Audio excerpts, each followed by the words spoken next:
Somos Anonymous.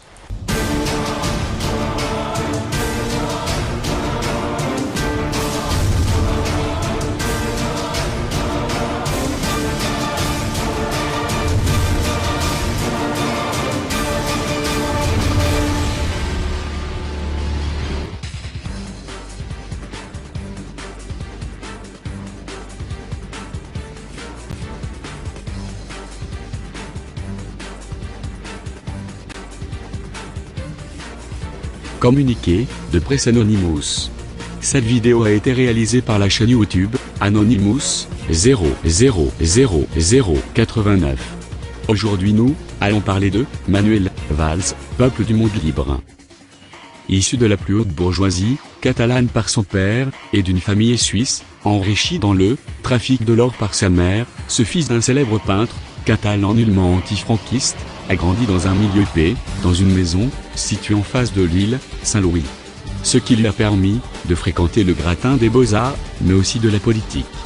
Dès ses 18 ans, alors qu'il n'était même pas encore naturalisé français, il a passé un accord secret, appelé Pacte de Tolbiac, avec deux camarades, au très brillant avenir, Stéphane Fouque, aujourd'hui pape des communicants socialistes et responsable du Conseil représentatif des institutions juives de France, et Alain Bauer, ancien grand maître du Grand Orient de France et ponte de la sécurité urbaine. Son ascension doit beaucoup à ces deux hommes, avec lesquels il est demeuré étroitement lié.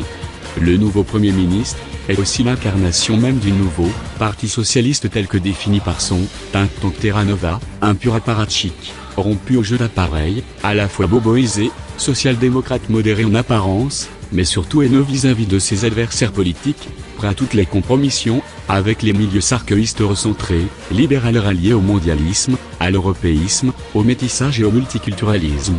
Ce que d'aucuns pourraient appeler l'after-socialisme ou socialisme à l'eau de rose. Il est bien évidemment membre du club d'influence Le Siècle, mais aussi du groupe mondialiste de Bilderberg. Semblable aux néocons américains, en général venus de l'extrême gauche, il est également un soutien fanatique d'Israël, pays avec lequel il s'est déclaré éternellement lié. Mais on ignorait, jusqu'à présent complètement que jusqu'en 2008 au moins, Manuel Valls était très clairement pro-palestinien. C'est cet ombrageux catalan, qui se voit évidemment trôner en 2017 ou 2024, à la présidence de la République. Commandez dès à présent le livre d'Emmanuel Ratier, intitulé « Le vrai visage de Manuel Valls ». Un ouvrage qui risque d'en ébranler plus d'un, du simple citoyen croyant, encore à la parole politicienne jusqu'au soutien les plus communautaires du Premier ministre. Nous sommes Anonymous. Nous sommes légion. Nous ne pardonnons pas. Nous n'oublions pas. Redoutez-nous.